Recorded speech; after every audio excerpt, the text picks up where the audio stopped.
ان استعفوں کی وجہ سے نیب کے کیسز دوبارہ نہیں کھل سکیں گے اور نیب دوبارہ کام نہیں کر سکے گا. بعض ماہرین کی یہ بھی رائے ہے کہ اگر supreme court of Pakistan in cases کو کھول بھی دیتی ہے یا ان ترامیم کو اگر کالعدم بھی قرار دے دیا جاتا ہے تو ایک وجہ یہ بھی ہے کہ اگر یہ آفیسرز نہیں تعینات ہوں گے تو نیب پوری قوت کے ساتھ دوبارہ کام نہیں کر سکے گی.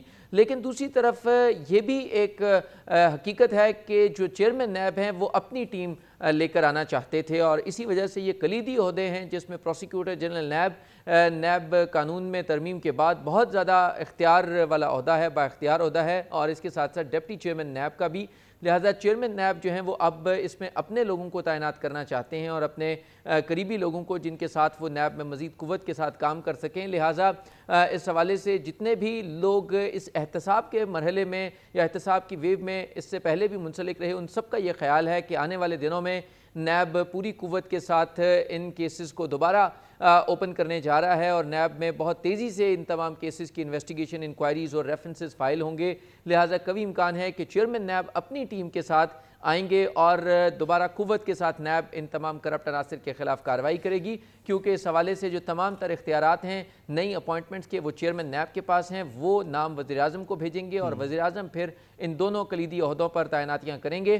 لہٰذا یہ امکان ظاہر کیا جا رہا ہے کہ آنے والے دنوں میں احتساب کا ایک نیا دور شروع ہوگا اور اس احتساب کے دور میں جو تمام اہم آئینی عہدے ہیں جس میں پروسیکیوٹر جنرل ہیں اور ڈپٹی چیئرمین نیب ہیں, اس میں جو چیئرمین نیب ہیں وہ اپنے مرضی کے لوگوں کو لانا چاہتے ہیں اور جس کی وجہ سے تاکہ تمام جو کرپٹ عناصر ہیں ان کے خلاف سخت کارروائی کی جا سکے. یہ بھی بتائیں کہ چیف جسٹس جناب عمر عطا بندیال صاحب, اب ان کی ریٹائرمنٹ کا وقت قریب آ رہا ہے, انہوں نے برملا اس بات کا اظہار کیا کہ وہ اپنی ریٹائرمنٹ سے پہلے ایک شارٹ اینڈ سویٹ آرڈر دیں گے اور یہ فیصلہ سنا کر جائیں گے. تو جو آپ نے ہیئرنگ سنی, جس طرح کے ریمارکس آتے رہے, کیا اندازہ لگایا جا سکتا ہے کہ کس طرح کا فیصلہ جو ہے وہ متوقع ہے اور یہ کب تک سنا دیا جائے گا؟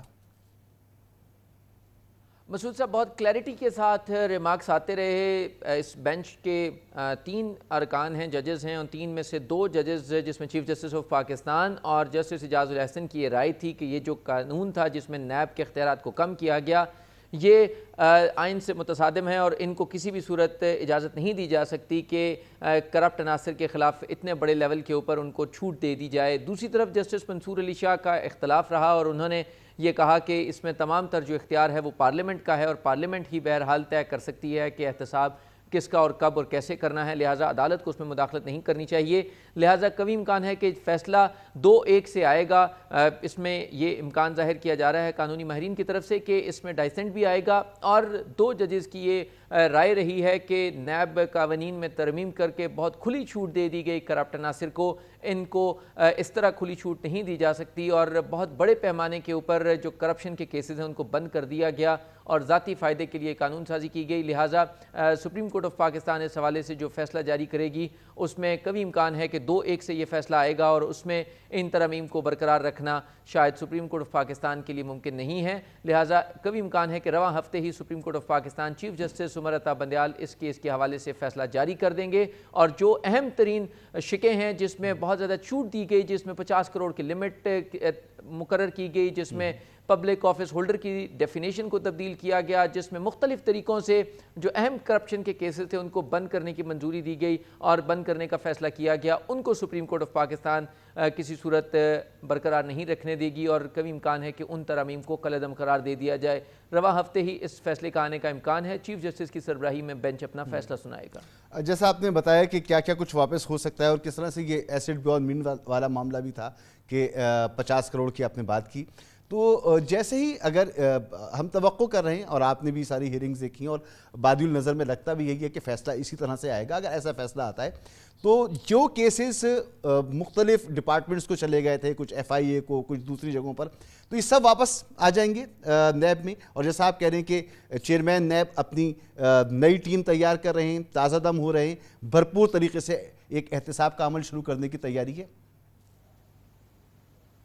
جی مسعود صاحب, اس سے پہلے عدالت بارہا پوچھتی رہی نیب حکام سے کہ جو کیسز ریٹرن ہوئے تھے احتساب عدالتوں سے اس نئے قانون کے بعد ان میں کیا پیش رفت ہوئی ہے, ان کو کن فورمز پر بھجوایا گیا تو پتہ یہ چلا کہ وہ تمام کیسز جو احتساب عدالتوں سے واپس آئے تھے وہ بلاک ہیں، صرف نیب کے آفس میں پڑے ہیں، ان میں کوئی پیش رفت نہیں ہوئی، نہ کسی متعلقہ فورم پر بھیجے گئے، نہ ہی اس میں کوئی اہم پیش رفت کی گئی، نہ کسی کرپٹ عناصر کے خلاف کوئی کارروائی کی گئی۔ یہی وہ بنیادی سوال تھا جس میں یہ کہا گیا کہ ان تمام کیسز کو ایک قانون سازی کے ذریعے کیسے بند کیا جا سکتا ہے، اور ایسا ہی ہوا کہ تمام کیسز اس وقت بھی رکے ہوئے ہیں۔ مجموعی طور کے اوپر 1170 ریفرنسز تھے جب نیب فل آب و تاب کے ساتھ جب یہ کیسز کر رہا تھا۔ 1300 ارب روپے مالیت کے کرپشن کے یہ کیسز تھے، اور اس میں سے 700 ارب روپے مالیت کے جو کرپشن کیسز ہیں وہ یا تو ریٹرن ہو چکے ہیں یا بند ہو چکے ہیں، اور بہت بڑے پیمانے کے اوپر لوگوں کو چھوٹ دی گئی اور بڑے پیمانے پر کیسز ختم ہوئے۔ لہٰذا ان تمام کیسز میں کوئی پیش رفت نہیں ہوئی، نہ یہ کسی دوسرے ادارے نے ان کے خلاف کوئی ایکشن لیا، اور تمام جو کیسز ہیں جو اربوں روپے مالیت کے کرپشن کیسز بنائے گئے تھے وہ تمام کے تمام ان فائلوں کی ردی کی ٹوکری میں ڈال دیے گئے جو صرف اور صرف نیب کے دفاتر میں پڑے ہیں۔ اس میں کوئی پیش رفت نہیں ہوئی اور نہ ہی انہیں متعلقہ فورمز پر بھیجا گیا ہے، اور نہ ہی متعلقہ جو ادارے ہیں دیگر ادارے ہیں انہوں نے کوئی ایکشن لیا ہے اس پر۔ لہٰذا یہ ایک بڑا سیٹ بیک تھا نیب کی طرف سے، جب نیب نے عدالت میں بھی بتایا کہ انہوں نے ان تمام کیسز کو فی الحال کوئی کارروائی نہیں کی۔ یہی وہ وجہ تھی جس پر عدالت نے برہمی کا بھی اظہار کیا اور یہ کہا کہ کیسے ان تمام کیسز کو محض ایک قانون سازی کے ذریعے صرف جو ہے وہ سائٹ پر کیا جا سکتا ہے۔ یہ وہ تمام کیسز ہیں جن کے اوپر کارروائی ہونی چاہیے۔ لہٰذا اس حکم نامے میں جو فیصلہ جاری ہوگا اس میں پراپر کلیئرٹی کے ساتھ سپریم کورٹ آف پاکستان یہ بھی طے کرے گی کہ اگر ان کیسز کو واپس بھی آنا ہے تو کہاں پر جانا ہے اور کیسے انہیں پروسیکیوٹ ہونا ہے، یہ تمام کلیئرٹی ہوگی۔ تھینک یو سو مچ، بہت شکریہ۔ عامر سعید عباسی ہمارے ساتھ موجود ہیں۔ یہاں پر ایک نیوز بریک جس کے بعد پروگرام جاری رہے گا۔ پاکستان کی بیمار معیشت کی بحالی کے لیے پچھلا ایک ہفتہ ملک کی تاریخ کا بہترین اثاثہ ثابت ہو رہا ہے۔ Army chief general Asim Munir نے قوم سے وعدہ کیا تھا کہ پوری ریاستی قوت استعمال کرنا پڑی تو معیشت کی بحالی کے لیے بروئے کار لائی جائے گی، اور ملک سے ڈالر کی سٹے بازی، افغان اور ایران بارڈر سے اسمگلنگ، بجلی کی چوری، چینی کی ذخیرہ اندوزی اور ناجائز منافع خوری کے خلاف سخت کریک ڈاؤن کیا جائے گا۔ قرائن و شواہد نے ثابت کیا ہے کہ ایسا ہی ہو رہا ہے۔ ملک بھر میں بھرپور کریک ڈاؤن جاری ہے، پکڑ دھکڑ ہو رہی ہے، مقدمات کا اندراج ہو رہا ہے۔ اوپن مارکیٹ میں ڈالر 11% قدر کھو چکا ہے۔ چینی اپنی بلند ترین قیمت سے 25 روپے کلو تک سستی ہو چکی ہے۔ بجلی چوری کے خلاف کارروائی جاری ہے۔ 8 کروڑ یونٹس کی چوری کا سراغ لگایا گیا ہے۔ اہم بات یہ ہے کہ بیک وقت کراچی سے خیبر تک حوالہ ہنڈی اور سٹے بازی سے ڈالر کی مصنوعی قلت پیدا کرنے والوں کے خلاف گھیرا تنگ کیا گیا ہے۔ صرف 7 کاروباری دنوں میں اوپن مارکیٹ میں ڈالر 334 روپے سے کم ہو کر 301 روپے پر آ چکا ہے، اور ایک ہفتے میں روپے کی قدر میں 33 روپے اور 11% کا اضافہ کسی چمتکار سے کم نہیں ہے۔ اس وقت اوپن مارکیٹ میں ڈالر انٹر بینک سے بھی 16 پیسے سستا ہو چکا ہے۔ صرافہ بازار میں بھگدڑ مچی ہوئی ہے۔ ایک طرف ایک ہفتے میں 100 گرام کے سونے کے بسکٹ کی قیمت 3 لاکھ روپے اس میں کمی آ چکی ہے، اور اس کی قیمت کم ہوئی ہے۔ خیال رہے کہ نگراں وزیر اعظم انوار الحق کاکڑ اور army chief general Asim Munir کی قیادت میں معیشت بحالی کے تحت پچھلے 3 دنوں کے دوران 2 دن SIFC کے گھنٹوں طویل اجلاس ہوئے، جس میں اقتصادی بحالی کے اقدامات پر غور کیا گیا، معاشی ناسور کی بے کنی کے لیے کئی آپشنز زیر بحث آئے اور نئی سرمایہ کاری کے روڈ میپ کا جائزہ لیا گیا۔ اجلاس میں ایک نئی ویزا پالیسی بھی متعارف کرائی گئی جس کا مقصد خلیجی ممالک کو سرمایہ کاری کے لیے راغب کرنا ہے۔ حوصلہ افزا بات یہ ہے کہ ایک جانب پاکستان میں غیر ملکی انویسٹمنٹ کا خوشگوار ماحول پیدا کیا جا رہا ہے تو دوسری جانب غیر قانونی سرگرمیوں سے قومی خزانے کو نقصان پہنچانے والوں کو قانون کے شکنجے میں کسا جا رہا ہے۔ ایک ہفتے میں سینکڑوں چھاپے مارے گئے ہیں۔ خبریں ہیں کہ غیر قانونی سرگرمیوں میں ملوث درجنوں افراد کو گرفتار بھی کیا گیا ہے۔ یقیناً army chief general Asim Munir ایک مائنڈ سیٹ کے تحت معیشت بچاؤ پاکستان بچاؤ مشن کی خود قیادت کر رہے ہیں، اور پوری ریاست پاکستان اس عزم مصمم میں ان کی شراکت دار ہے۔ معیشت بحالی کے اس سفر میں اگر پاکستان کی غیر دستاویزی معیشت دستاویزی ہو جائے اور ٹیکس چوری کلچر کا بھی قلعہ ہو جائے تو ملک بلکہ پوری قوم کے وارے نیارے ہو سکتے ہیں۔ اس تمام صورتحال پہ بات کریں گے۔ ہمارے ساتھ موجود ہیں جناب محترم ظفر مسعود صاحب، صدر ہیں بینک آف پنجاب کے، اور عمار ایچ خان صاحب، ماہر معاشی امور۔ آپ دونوں مہمانوں کا بہت بہت شکریہ۔ ظفر مصطفی آپ فرمائیے کہ یہ جو آپریشن ہو رہا ہے اور جس قوت کے ساتھ ہو رہا ہے، آرمی چیف ایک خاص مائنڈ سیٹ کے ساتھ اور پھر نگراں حکومت ان کے ساتھ کھڑی ہوئی ہے اور پوری قوم کی نظریں اس پر لگی ہوئی ہیں، یہ تمام معاملات تو ہمیشہ ہونے چاہیے، ایڈمنسٹریٹو معاملات ہیں، شروع کیے گئے بہت طویل عرصے کے بعد اور اس کے بڑے اچھے نتائج سامنے آ رہے ہیں. کتنا لانگ لاسٹنگ آپ کو یہ معلوم ہوتا ہے؟ اس کو ہونا چاہیے لانگ لاسٹنگ، چلنا چاہیے، اور یہ معاملات کتنا لانگ لاسٹنگ چلیں گے؟ جی بہت شکریہ مسعود صاحب. دیکھیے یہ تو سٹارٹنگ پوائنٹ ہے as far as I am concern. یہ تو ابھی جس کو کہتے ہیں نا کہ ابھی تو صرف اس کی ابتدا ہوئی ہے.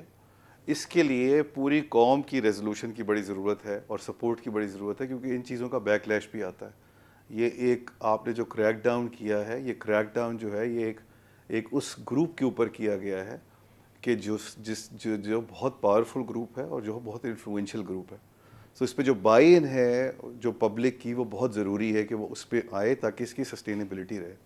مگر کچھ ایسے میجرز ابھی بھی ہیں جو ہمیں لینے پڑیں گے اور لینے چاہیے، جو ہمیں ہیلپ کریں گے ان ٹرمز آف میکنگ شیور کہ یہ چیز سسٹینیبل رہے for a longer period of time. ہم نے دیکھا ہے ریگولیٹر نے بہت زبردست کام کیا اسٹیٹ بینک آف پاکستان نے، جو صرف اسی بات کے اوپر کہ جو انہوں نے تھوڑا سا اسکرو ٹائٹ کیا آن دا منی چینجرز، اسی کی وجہ سے ہی خالی ہم نے جو دیکھا اس میں کس طرح جو ہے وہ ریٹ نیچے آیا ہے. اسی طرح اگر آپ دیکھیں تو جو ہم نے بجلی کے معاملے میں صرف ابھی ایک موو ہی کیا ہے کہ ہم یہ تھریفٹ کے اگینسٹ جائیں گے، اور ہمیں نظر آنے لگا کہ دیکھیں یہ سب چیزیں انٹر لنکڈ ہیں مسعود صاحب. ہمیں یہ سمجھنا پڑے گا کہ یہ ساری چیزیں hoarding smuggling, this is all interlinked because that all leads to higher inflation and affordability کے لوگوں کا مسئلہ ہوتا ہے، اور پھر اس کے بعد تھیفٹ شروع ہوتی ہے اور ڈیفالٹ شروع ہوتے ہیں. میرے خیال سے 2-4 اور ایسے میجرز چھوٹے چھوٹے ہیں جن کی ضرورت ہے. جتنا زیادہ سے زیادہ ہم کیش کی ٹرانزیکشنز جو ہیں وہ ختم کر سکتے ہیں، وہ ہمیں بہت ہیلپ کریں گی ان ٹرمز آف سسٹیننگ دس جو امپرومنٹ ہم نے ابھی دیکھی ہے. ابھی بھی میرے خیال سے جو کیش کی حد تک ہم تھوڑا سے لبرل ہیں، ہمیں اور ٹائٹ ہونا پڑے گا وہاں پر. ہمیں اس بات کے لیے بھی ذرا تھوڑا سا زیادہ ایکٹیولی کام کرنا پڑے گا کہ ہم فار ایگزامپل گیس اور بجلی کی جو چوری ہے اس کو کس طرح روک سکتے ہیں. سو نیٹ میٹرنگ کا کانسیپٹ ایک ہے جس میں تھوڑا ٹائم لگے گا. انفارچونیٹلی انرجی سیکٹر میں کوئی بھی سولوشن جو ہے وہ شارٹ ٹرم نہیں ہوتا، وہ مڈل ٹو لانگ ٹرم ہوتا ہے. لیکن جو ایک امیڈیٹ سولوشن آ سکتا ہے وہ یہ آ سکتا ہے کہ جو ہم جس کو ہم الیکٹرانک کریڈٹ انفارمیشن بیورو کہتے ہیں، وہاں پر جو ڈیفالٹرز ہیں آف گیس اینڈ الیکٹریسٹی، ان کا ڈیٹا بھی شیئر کیا جائے اور ان کے اراؤنڈ جو ہے وہ گھیرا تنگ کیا جائے کہ ان کو نہ کریڈٹ کارڈ ملیں اور نہ ان کو بینک لونز ملیں فار ایگزامپل. تو اس طرح کے میجرز کی ابھی بھی ضرورت ہے ٹو میک شیور کہ this goes in and this sinks in and remain a sustainable effort. ٹھیک ہے، میں جب واپس آپ کے پاس آتا ہوں تو اس پہ پوچھوں گا کہ اور کیا میجرز ہو سکتے ہیں. اور جیسا کہ آپ نے کہا کہ ابھی تو کام شروع ہوا ہے، تو یقینی طور پر بہت کچھ کرنے کی ضرورت ہے. عمار صاحب، ایک کریکشن کا عمل شروع ہو چکا ہے ملکی معیشت اور اس کے نظام میں. بجلی کے بھی ذکر کر رہے تھے جیسے عمار صاحب، تو یہ انرجی سیکٹر میں اس میں کون کون سی شعبے ایسی ہیں جہاں پر فوری طور پر دیکھنے کی ضرورت ہے؟ لینڈ لاسز ہیں، چوری ہے، یہ سارے معاملات تو ہیں، ڈسکوز کے معاملات ہیں. تو جہاں سے کام شروع ہوا ہے صحیح شروع ہوا ہے اور مزید اس میں کتنی گنجائش ہے؟ دیکھیں جہاں سے کام شروع ہوا ہے ابھی تو بہت بالکل جیسے ظفر صاحب نے بولا شروعات ہے اس چیز کی. 8 ملین یونٹ کی بات ہے. ہم اگر تقریباً سمجھیں کوئی 18 سے 20% جو ہم یونٹ بناتے ہیں وہ ہمارے ضائع ہو جاتے ہیں، اس کا کوئی بل نہیں دیتا. بہت سارا جو ہے عمل ابھی باقی ہے. اس وقت ہمیں یہ کرنا ہے جب تک ہمارے جو ڈسٹریبیوشن کمپنیز کے جو لاسز ہیں وہ 7 یا 8% تک نہیں آ جائیں. ابھی جو ہے وہ تقریباً 20% کے قریب ہیں. اور اگر یہ 8 ملین یونٹ تو کچھ بھی نہیں ہوتے، مطلب کہتے ہیں نا یہ کہ راؤنڈنگ ایرر بھی نہیں ہے، 0.1% یا 0.2% کے برابر ہوگا. تو بہت زیادہ کام کرنے کی ضرورت ہے اور بہت زیادہ ایک جیسے کہتے ہیں انیشیٹو کے ساتھ اس کو لینے کی ضرورت ہے کہ آگے تک کانسٹنٹلی اس چیز کو کرتے رہیں. اگر وہی ابھی دائرہ آپ نے جیسے بولا ٹائٹ کیا، تھوڑا سا آگے جائیں گے لوز ہو جائیں گے، پھر سے وہ چیز شروع ہو جائے گی. تو ضروری ہے کہ اس کو کنسسٹنٹ بیسس پہ کیا جائے. اور جو ڈسٹریبیوشن کمپنیز ہیں ان کے اتنے بے تحاشا لاسز ہیں، ان کو یا تو پبلک پرائیویٹ پارٹنرشپ ماڈل پہ لے گیا جائے یا ان کو پرائیویٹائز کیا جائے. اسٹیٹ کا کام نہیں ہے کہ بجلی پروڈیوس بھی کرے،